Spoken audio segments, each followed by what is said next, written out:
What's going on, everybody? Welcome back to another Lions video. Now, the other day I put out a poll, I put out a post asking you guys what you wanted to see on the channel, and one of the more common responses was sleeper prospects. Guys that are not going to go high in the draft, guys that you may not know about, but guys that we needed to know about just in case the Lions end up drafting them, guys that could fit the Lions very, very well, and guys that could be late round sleeper. So today I have the first big sleeper prospect for this year's draft in Georgia safety Richard LeCounte. Now, before we get into the video and before we start breaking down this sleeper prospect and why I think he would be perfect for the Detroit Lions late in the 2021 class, if you're new to the channel and you're enjoying the content, please consider liking the videos and subscribing to the channel. It takes just 2 seconds out of you to do so. It's quick, free, and easy, and you would be helping the channel out more than you could possibly know. So if you could do that, hit those two buttons, the like and subscribe button, and maybe, just maybe, take a third second to hit the bell notification so that you never miss an upload.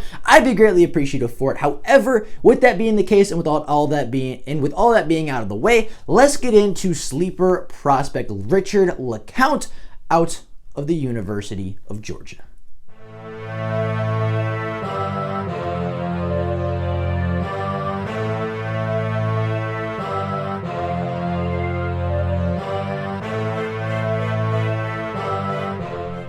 Now, PFN, the mock draft that I use for a lot of our mock drafts, the mock draft simulator that I use for all of my videos, currently has Richard LeCounte ranked as the 19th safety on their board. Now, the 5'11 safety from Georgia is someone that I believe the Lions should be looking for on day 3 of the draft. He was a 4-year player for the Georgia Bulldogs and a 4-year contributor, playing in 40 games for the Bulldogs. He played in 7 games his freshman year, played in 14 games his sophomore year, 14 games his junior year, while playing in just 5 games his senior season. Now, in those 40 games for the Georgia Bulldogs, Richard LeCounte totaled 176 tackles, 6.5 tackles for loss, 8 interceptions, 10 passes defended, 4 forced fumbles, and 6 fumble recoveries. Now, last season, before his gruesome injury, he did total 26 tackles, 1 tackle for loss, 3 interceptions, 4 passes defended, and a fumble recovery in just 5 games played. Now, as I mentioned, he did have a season-ending injury, as unfortunately as just a strain of bad luck, he was in a motorcycling accident after the Georgia Bulldogs' 5th game on the season. Now, in this injury, in this car accident, he suffered reportedly a concussion, a couple of broken ribs, as well as an injured shoulder, which, of course, I'm not going to say it's a good thing that he got injured. I'm not going to say it's a good thing he was in a motorcycle accident. However, considering how severe this injury could have been, considering how severe this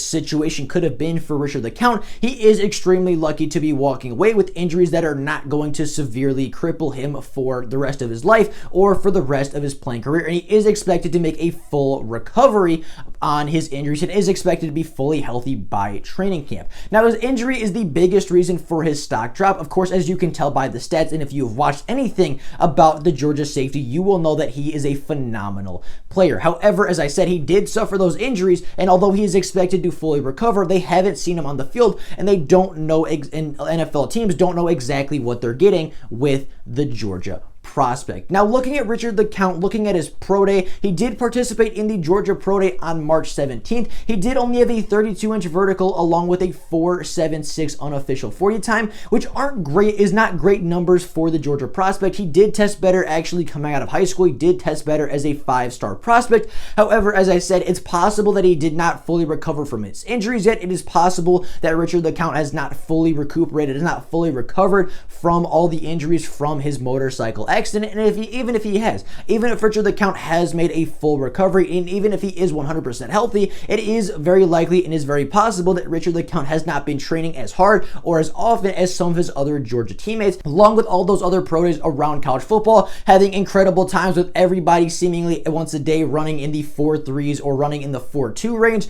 His numbers are going to look a little bit worse. There are safeties in the NFL that have been successful with 4.7 speed. There are safeties that can be successful in the NFL with that 4.7 speed. It is not an end-all be-all. It is not a death sentence for this safety's career. And as I said, it's possible that he gets faster. It's possible that he gets more explosive. And as I said, it's very likely that he has not been training as hard as some of his other Georgia teammates, as he has had to go through recovery. He's had to go through physical therapy, stuff like that, to kind of get back in the groove. And it's possible that he is just not 100% back in playing shape. It is not 100% back to his explosiveness. Now, even with his poor performance at his pro day, even with him potentially running somewhere in the 4.7s, maybe the high 4.6 range at his best, there are some concerns there, right? There are some athletic concerns and some athletic limitations. He is only 5'11". He is not the fastest guy on the field, does not have the biggest vertical, is not the most explosive safety you're ever going to see, which is likely the reason for his fall, or likely a part of the reason for his draft stock dropping.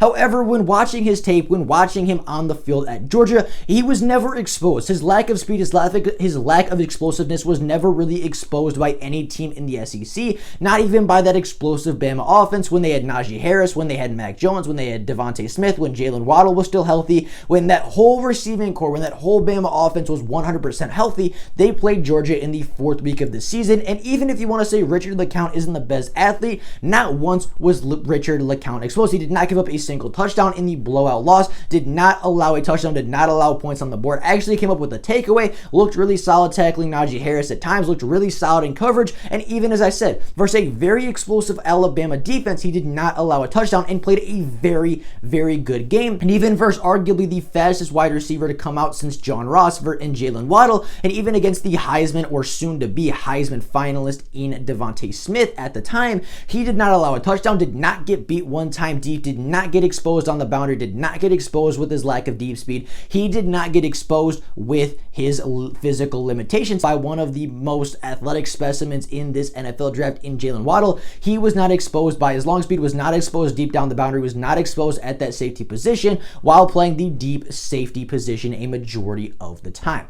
Now, when watching Richard LeCounte, there's no way he should be the 19th ranked safety in this class. There's no way he should go mid to late day 3. And I believe a big reason, and really the only reason that you're going to see Richard LeCounte go later than he should, is because of his injury and is because people have not seen him play since his injury occurred. And that is a little bit worrisome. That is a little bit of a thing to make you turn your head and say, okay, well, is it worth drafting this guy? If you have a 6th round pick and Richard LeCounte is on the board, it's worth taking him. If not for his play, then his leadership alone should be worthy of that 6th round pick. Richard LeCounte is a very good player. He has got decent size. I wouldn't say he's got great size, but 5'11" is not necessarily a bad size for a safety. A little undersized, but more than workable. He's a smart player, has really good instincts. He's very good in coverage. He's very willing to tackle. He does dive at times, does try to make hit sticks at times. However, he does wrap up at other times. He's a little inconsistent. However, more times than not, he does actually wrap up and make the secure tackle, which is good to see. As I said, very smart, very instinctual, and one of his biggest traits, one of the best traits that I've seen from Richard LeCounte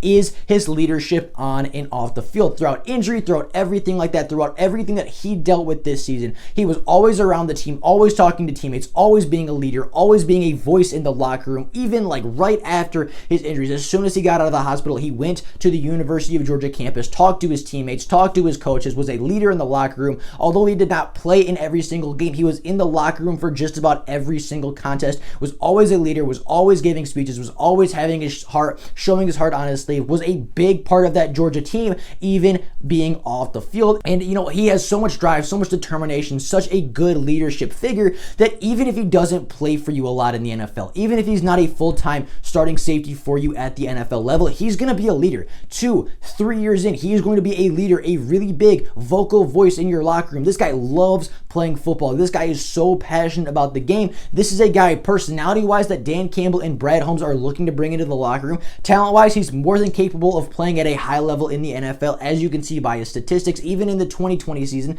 statistically, he got better, he got more efficient every single year as a Georgia Bulldog, and the only thing holding him back, the only question mark really on Richard LeCounte is that injury. He had no injury concerns before that. He had never been injured before that. He has no character issues. His play style is very good. He plays very well, is very smart, very instinctual, really has very few downfalls as a safety. And if he did not get hurt, if he did not have this really bad injury that ended his senior season, I likely view him, and many people likely view him, as a day 2 pick at worst, a round 2 pick at worst. In the 2019 offseason, he was looked at as a surefire lock for a first round pick, and the only thing, as I said, holding him back is that injury. And it's not even like it was a super gruesome like career-ending injury. It's not like it was an ACL, MCL. It's not like it should be anything to affect his explosiveness. It should not be an injury to affect the way he plays the game. It's a rib injury, it's a shoulder injury, it's a concussion. Those are all things that he should be able to recover from, and I'm hoping, of course, he recovers from. Obviously, I'm hoping that he recovers. I'm hoping that he is okay, and I'm hoping that by the NFL season, he is going to be playing at a high level and is going to be 100% healthy for the kickoff of the preseason if it happens, and of course of week 1 of the NFL season.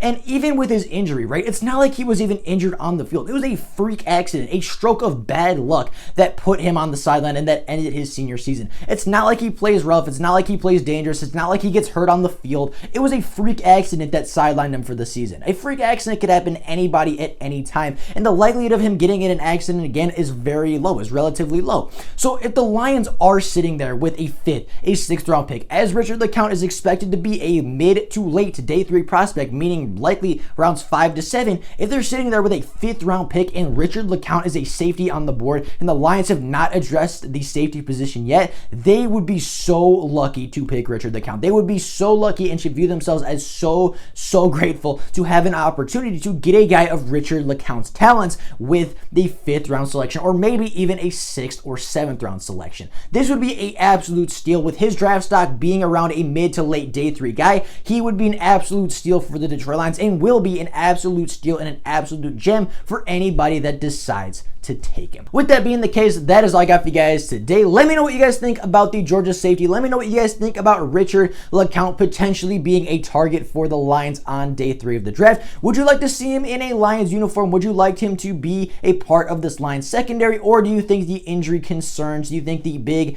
knock on him being his injury and maybe his lack of explosiveness is too much and too big of a deficit to draft him as a potential star? Now, with all that being the case, that's all I got for you guys today. Let me know down in the comments what you think about the potential sleeper prospect, and let me know what other prospects you may like to see in another sleeper video. But with that being the case, that's all I got for you guys today. Of course, if there's Lions news or rumors to come out, I will make a video on it. I will make I'll make another news and rumors video if there are more news and rumors to come out. However, until then, that is all I got for you guys today. Thank you all so very much for watching the video. I'll be back later. I'll be back tomorrow with more Lions content. But until then, and as always, go Lions!